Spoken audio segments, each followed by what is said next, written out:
Hi everybody, it is time for my Battlefield 2042 beta review and some thoughts about whether you should consider buying this year's Battlefield. But first, a little bit about my history, about where I'm coming from as a Battlefield fan, because undoubtedly I am a big Battlefield fan. So Battlefield 1, along with PUBG, they're my two favourite games of all time. Now, those games have had their time. I'm not saying they're the best games to play now, but when they are at their peak, they were the greatest games, in my opinion, of all time. So really love Battlefield 1, really enjoyed Battlefield 4, didn't enjoy Battlefield 5 that much. Thought it looked great, thought the guns felt great, but the map was poor, and there just wasn't enough content to that game, unfortunately. And I haven't really played much of the previous Battlefields either. I am a big Call of Duty fan, very much enjoyed this year's Call of Duty Black Ops Cold War, looking forward to Call of Duty Vanguard, enjoyed the beta, enjoyed Call of Duty Modern Warfare 2019, enjoyed Black Ops 4, enjoyed Call of Duty World War 2, Black Ops 3, didn't enjoy Infinite Warfare but liked Advanced Warfare. So, you know, I'm a first person shooter fan. I also, I mentioned, really like PUBG. Really enjoy Hell Let Loose as well, and I'm a bit of an Armour fan as well. So that's kind of these things all feed in to my opinions. And something to really bear in mind is that for me, the transition between Battlefield 1 and Battlefield 5 was a really disappointing one, because Battlefield 1 had been amazing ever since the beta. You know, when that first beta came out, when we were fighting in the desert, all the way through the sort of 2-3 years life cycle of the game, and they were putting in these amazing updates and the sheer spectacle of that game. And then we had the Battlefield 5 beta, which was kind of okay. There was a few worrying things about it, but it felt like Battlefield. It felt like you were part of a war, and you were part of something important when you were playing the game. And then the game came out, and the maps were a bit meh, and then they didn't back it up with more content, and kind of really just abandon the game. So that's kind of how I felt. And going into Battlefield 2042, I'm nervous and apprehensive, and to be honest, I wasn't really expecting much as well. This again was going to be the Battlefield where I was thinking about whether is this the one that I don't bother buying. Similarly with Call of Duty, that was Call of Duty Modern Warfare 2019, because after Call of Duty Black Ops 4 I was thinking, well, okay, I don't really want more of the same. I mean, maybe I've had it with Call of Duty. However, Call of Duty Modern Warfare 2019, I absolutely loved that, the alpha and the beta, and then the full game, and that really got me into Call of Duty again. So I'm kind of hoping that Battlefield 2042 would be that game for me, but not expecting much. Also, be aware about taking my opinions and the opinions of lots of other content creators with a large dose of salt, because new game releases are a time when content creators look to have a big surge in viewers, which means a big surge in money for them. So it's very important for them that a game is either really good or really bad. You know, if the game's just, hey, this is all right, you know, if you like Battlefield, you'll like it. They don't want that. They want, I had the most amazing game, the most amazing things happened, or this is terrible. It's got to be one or the other, so they can create drama. Also, bear in mind that lots of the high-end content creators are playing Battlefield 2042 on high-end gaming PCs and top-of-the-range consoles, PlayStation 5s, Xbox Series X's, on high-resolution televisions, 4K TVs, or high-resolution and very high frame rate gaming monitors. So it's kind of different to the person who's playing it on a PlayStation 4 or an Xbox One or Xbox One S, that sort of thing. So just bear that in mind, and I will mention that when I actually tried it 2042 out on my Xbox One S later in the video. Now, as far as my opinion goes, I mean, I do appreciate the extra views, but YouTube, it is a hobby for me, and I have a limited time for playing games. So if I don't think a game is worth playing because there's better games out there, I'll say that, because my time is precious, and I need that time to play games and produce content as well. So if I'm not into the game, I'm not going to play it. So here we go, Battlefield 2042. I don't think this game's ready for release. I don't think it's finished. I mean, parts of it are really good, parts of it are great, and other parts aren't. So let's kind of go into a bit more detail. So my first impressions when I got into the game weren't that great. As I kind of spawned into the map and started wandering around, and I saw my first robot dog, and I had to go with my first grappling hook. That really reminded me of Call of Duty Infinite Warfare, probably one of the worst Call of Duties of all time. And also the look of the map, this sort of semi-science fiction futuristic look, reminded me of the island of Aroa in Ghost Recon Breakpoint, which is a pretty terrible game. I mean, I don't know what it's like now, but on release it was pretty rough. And the way the guns look as well, you know, the way the sights are, again, that reminded me of Ghost Recon Breakpoint. And it's this strange allure that game publishers have and game developers have for this sort of future world where we've got robots and we've got drones, when a lot of the time what I want from a shooter is I want boots on the ground. I don't want science fiction, I don't want fantasy, I don't want magic, and I don't want it might as well be magic in my game as well, you know. That's why I think World War II, World War One, the Cold War, this sort of era now are the best eras for shooters, and going into the future isn't always that good. Then, to kind of add insult to injury, for some crazy reason, DICE and EA didn't spot that you couldn't stream or couldn't record footage from an Xbox console. Now, I don't know about PlayStations, how they get on, but normally with an Xbox console, Series S, Series X, original OG, Xbox One, you can hit stream and you could start streaming the game to Twitch. You could hit record, and on the Series S and Series X, if you've got an external hard drive, you can record up to an hour of 1080p 60 frames a second footage, depending on what TV you're running through or which monitor. So it's really good that for making content. They hadn't turned that switch on. So as soon as you try and do that, it would go, no, you can't do that. And I was like, oh my God, what a kick in the teeth to, not the big streamers, big content creators don't care, because they've got they capture their gameplay using a second PC with, you know, some high-end Elgato capture card that can capture 4K at 144 hertz. They don't care. It's all the smaller content creators who rely on their consoles to be able to stream and be able to capture content that really suffer. And I thought that's a real indication of lack of foresight and lack of testing as well. And very disappointing. And also what was disappointing was there was a thread on it on EA's help site about it. And they said, well, yeah, you know, that's the way it is now, and it will be sorted with full release. And it's like, well, this can't be that difficult to change. Change it now so that smaller content creators can start creating content for this game, because that's what they want to do. So, yeah, I was a bit like, oh, God.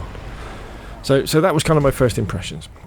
The other problem with Battlefield 2042 is that it does have crossplay, which is, you know, Call of Duty's crossplay. Many games are crossplay now, not only across Xbox and PlayStation, but with PC. Which means that you are up against people with keyboard and mouse, and a lot of whether that works or not is down to how good the aim assist is with the controller. Didn't seem to be that good, the aim assist, for me. It was quite challenging to pick people up at range when they were moving, so not sure about that. And there's also lots of bots to fill up these lobbies, which kind of breaks immersion a little bit. But more importantly, when you're playing against PC players, and Call of Duty, especially Warzone, has come up against this, you end up playing up against a lot of cheaters. Now, in a Battlefield, it doesn't matter that much, because if you die, you can spawn in again fairly quickly. This isn't a battle royale. But I really wish they would go down the Hell Let Loose crossplay, which have crossplay between consoles, and leave PC players to play themselves, you know. By all means, maybe you can have lobbies where it does happen, but consoles should be kept separate from PC. Now, let's talk about the graphics. Now, to me, the graphics look very Battlefield 4, if that, you know. Although on the Xbox Series S, they're smooth most of the time, I don't think the game looks as good as Battlefield 1 or Battlefield 4 or even Battlefield 5. I mean, Battlefield 5 and Battlefield 1 were beautiful games. There's lots of glitches as well. There's lots of things flying around in the sky that shouldn't be there. And there is the argument that because these lobbies are so big, it's 124 players on next gen, that in order to keep the server speed up, they've had to make it look a little bit plainer. But I would rather go back down to 64 players, 32 versus 32, and have us, you know, playing on a map that looked like a Battlefield 5 or a Battlefield 1 map. Because I can't really think of times in Battlefield 1 or Battlefield 5 or Battlefield 4 when you were fighting, say, in Locker, or you were fighting across the fields of the Somme, when you were like, oh, there's not that enough people really in this match. 32 versus 32, was enough. And also, in fact, if you compare the look of Battlefield 2042's map with Warzone's Verdansk, I mean, the level of detail and textures in Verdansk, and Verdansk, I think it's 150 people, isn't it? So I'm not kind of convinced. It leans in again to the idea that this game isn't ready, that they've rushed it out. The guns kind of feel okay, very Battlefield 4 like, very Ghost Recon Breakpoint, and the vehicles seem okay. The helicopters are incredibly difficult to fly. Maybe I've just completely forgotten how to fly from Battlefield 4, but I couldn't get on with them at all. For some reason, again, they've decided to change the control scheme when it comes to, for example, grenades. You have to press up on your D-pad to then get your grenade out, and then you can throw it with your trigger instead of just hitting the shoulder button. You've got gadgets on left and right. You've got you can press both shoulder buttons to call in like a robot dog or a vehicle or something like that. Medics have got a syringe gun, so you shoot at downed teammates to bring them back. And it's all a bit too complicated, and they didn't really need to change it. Now, I am glad we haven't got the situation like we had with Battlefield 5, where things like reviving was done via a context menu. So you would go up to someone, and then it would pop up and say, revive. It's something that you physically choose to do. However, I think there was quite a lot not working in the beta, because I would be wandering around, and when I wasn't a medic, I was still getting the downed sign from people as if I could go up to them and revive them, and I couldn't. So I wasn't really sure what was going on with that. But it kind of feels like all the lessons in terms of UI for console anyway have been lost from Battlefield 1 and Battlefield 4 and Battlefield 5. They kind of started again when they didn't need to. Then we get onto the classes, so the different soldiers that you can have. And now any class, so medic, assault, support, can go with any weapon type, which is kind of okay. But you will end up, I guarantee you'll end up with lots of people running around with the sentry and with the rocket. That's what will happen, and you won't have this good mix of classes like within a squad like you would tend to get in older Battlefield. So, I mean, it's not that bad, but it was something that I didn't think you needed to do. However, what is stupid, and perhaps this will change for the full release, is the fact that you can only edit your attachments when you're in game.